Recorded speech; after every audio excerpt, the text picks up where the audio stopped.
The Chaser Report is recorded on Gadigal land. Striving for mediocrity in a world of excellence. This is the Chaser Report. Hello and welcome to the Chaser Report with Dom and Charles. Charles, are you struggling with low blood pressure? Are you finding that you're lethargic, you have no energy? I do find that when I stand up, I get dizzy sometimes. Yeah. Well, what you need is some rage. And I have the perfect thing to induce rage in not just you, but all of our wonderful listeners today. Alan Joyce. Oh, yes. Oh, great. So this is both a podcast and good for your health. Yeah, primal scream therapy, essentially. Yeah. And Charles, I've always said that the Daily Telegraph is a fine newspaper with excellent journalistic traditions. Really? On the rare occasions that I agree with it. More in a moment.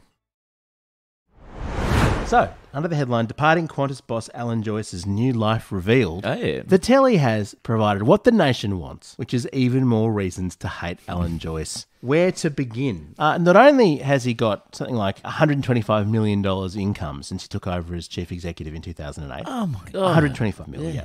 That's almost enough for a business class seat in Qantas. Yeah, that's true. That then gets cancelled. The perks are quite extraordinary.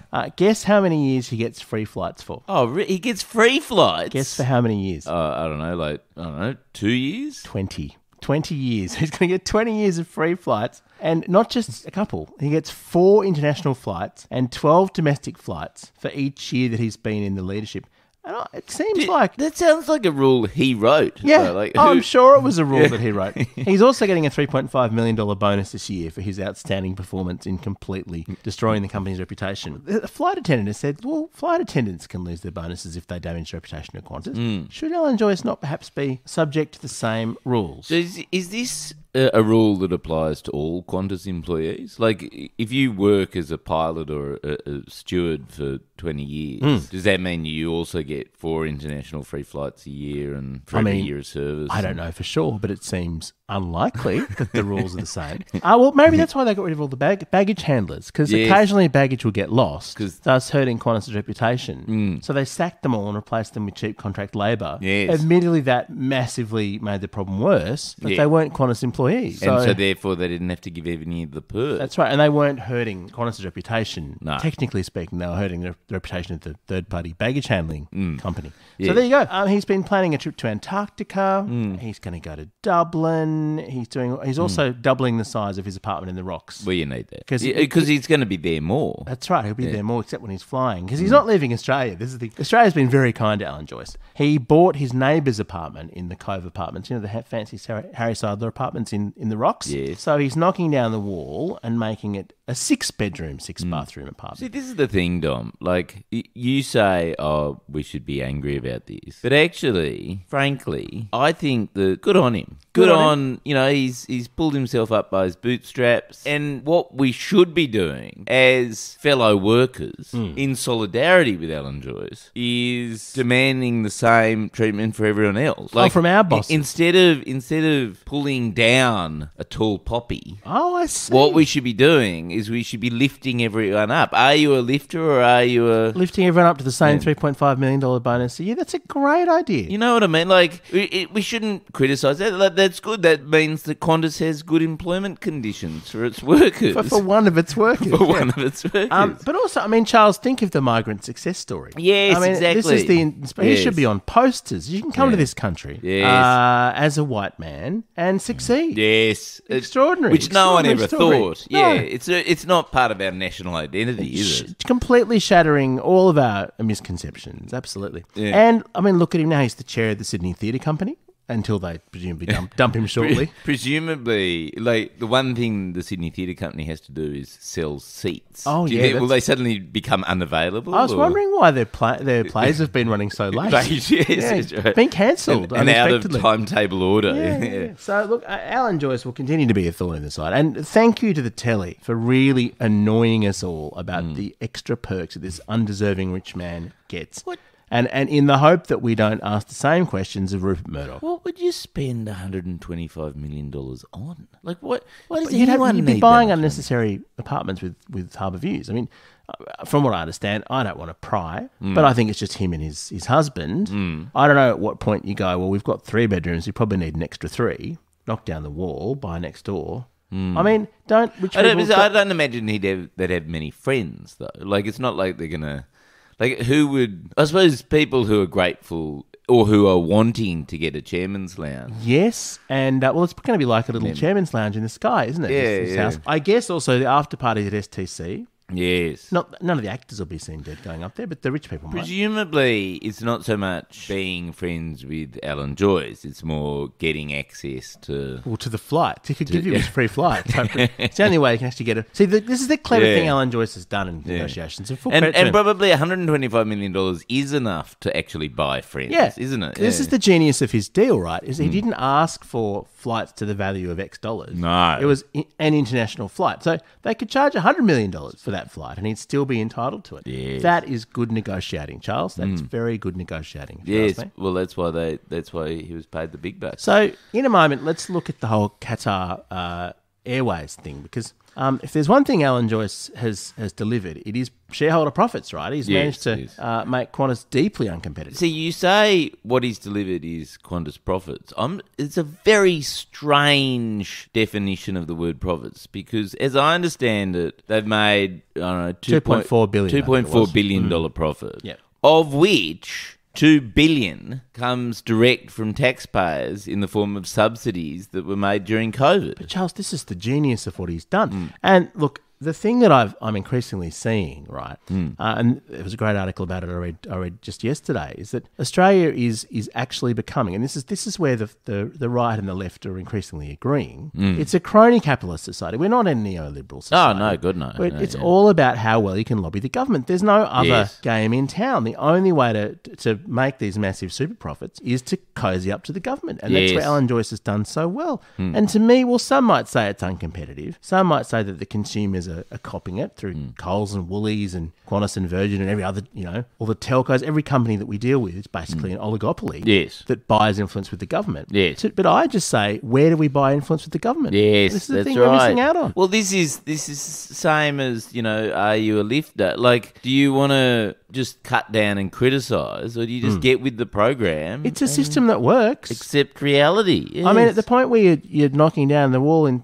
adding your neighbour's penthouse to your own, the system's working for some. He had a go. Yes. Alan Joyce had a go, and fucking hell did he get a go. The Scott Morrison system. So this is the thing we need to work out. I mean, we need to join Charles. So what you're saying is, to all the sort of public servants who, are not getting bad pay rises and, the government's actually fighting them to... on these 2.5% per year pay rises. Yeah. Because, we quote unquote don't have enough money. What they should instead be doing, like these teachers and nurses and all those sorts of things, is instead running an airline and like... No, they don't have to run an airline. We need the teachers. What we need to happen, Charles... Oh, but they should privatise. They should privatise themselves and then sell back their services at an inflated price. This is the problem with the education and health system. Yes, it's not People private are still enough. directly employed by the government. Yes. What we need is... Well, I'm not going to say PwC, because if you push it too far, eventually there is a backlash, as Qantas and PwC discover. But up to that point, right up to that point, you just run a very profitable consulting company. Yes. You charge far more for the same services. Yes. And everyone takes a little healthy skim off the top. And when the Liberals are in power,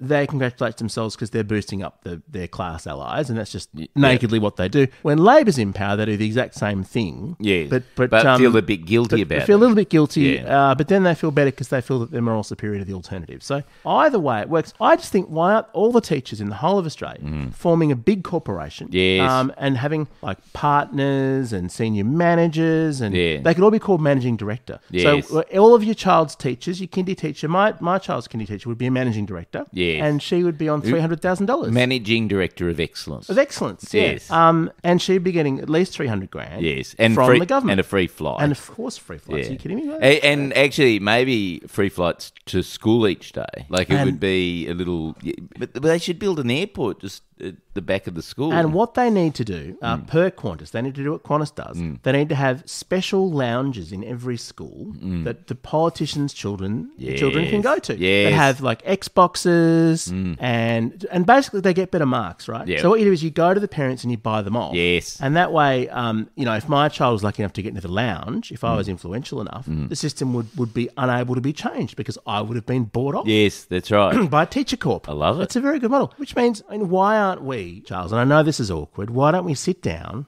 with the shovel and with Batuta and just have a cartel, have a satirical cartel? Mark Humphries has dropped out of the running lately, but maybe we'll let him back in. Yeah. And we say to the government, look, if you want to look like this is a healthy democracy where people make fun of the government, just tell us the things you don't want to be made fun of. Yes. And we'll give them perks. Yes. In return. Like, we'll make fun of them in public, but then have drinks, they can have free tickets to your shows. It's all about the cronyism, you see? And I think actually Mark would make a perfect Alan Joyce style frontman for this operation. He'd be great. Yes. Yeah, he could front it. And I reckon we could buy him off with $125 million and 4 free flights a year. Possibly even less, he might go for. The Chaser Report. Now with extra whispers. This is how the system works because actual competition, Charles, is for mugs. Who wants that? Who wants actual competition? I mean, this is the beautiful thing about right-wing economic theory is it never actually works in practice. People are never really exposed to the market. You're actually buffeted and looked after by fat government contracts. Yeah, well, this is the thing. This is why Kerry Packer was such a pioneer. Yeah. Because he only ever entered regulated markets. That's right. So he owned a TV station and then used the power that television station gave him to lobby the government to change the rules in favour of television stations. Of course. That's all the sort of cross-media laws and the foreign ownership laws. They were all, Packer written laws. We should do the same thing for everything. For everything. I mean, look, have we learned nothing from America? But I sort of think we already have, haven't we, in Australia? Just about. I mean, have we learned nothing from America where... cafes and teachers are probably the two competitive markets. Actors should all... I mean, if all the actors formed a giant corporation together... Yes. We need actors. You've got to have actors. You've got to have actors. Yeah. Who would we get in our little sketches? Who would we get in our soapies and... Alan Joyce's STC would be nothing without actors. But it's got to be that the actors are paid for by the government, isn't it? Like I'm just trying to think. No, they just everyone invoices the government a massive amount of money. That's basically how it works. Yeah, right. I'm not entirely sure where the government gets the money from, but we never worry about that. No. Because it seems as though... Well, you just blame it on Labor's big black hole. Yeah, and then when the right-wing party's in power, you just massively increase the national debt while blaming Labor. It's a very good system. It's sounding very similar to American capitalism. That's right. But we need to do a little bit more preaching about the benefits of the free market. Okay, yeah. And saying that the job of the government is to get out of our way. Oh, yeah. And let our... Because what you need it to sound like you're doing the exact opposite. Yes, so we say abolish the government. Yes. Abolish it. Well, no definitely. government, it gets in the way, it hampers productivity and creativity, Yeah. except for the subsidies that it pays. We definitely want to keep those. Well, because you want people to hate the government so that the government feels obliged to outsource it to you. Yeah, That's right. It works. That's right. Yeah. And then to have, we also need fatter defence contracts in this country. I mean, you and I should be defence contractors. Well, I've always said we don't spend enough on submarines in this country. No, and maybe we need some, some things that float on top of the water as well. Some more boats. I don't know. Dinghies, yeah. Inflatables. We could get into... You should get the people who made that inflatable avocado. Yes. And do inflatable warships. Oh, that was the problem with it, wasn't it? I should have gone bigger. It should have been a defence avocado. It should have been a defence avocado. Yeah. You could actually... All you'd need on it is a weapon system. Yes. And that could have been a fantastic deterrent. I mean, if you were a refugee boat and you saw a line of floating avocados around Australia, you wouldn't be able to get past it. We'd confuse them to...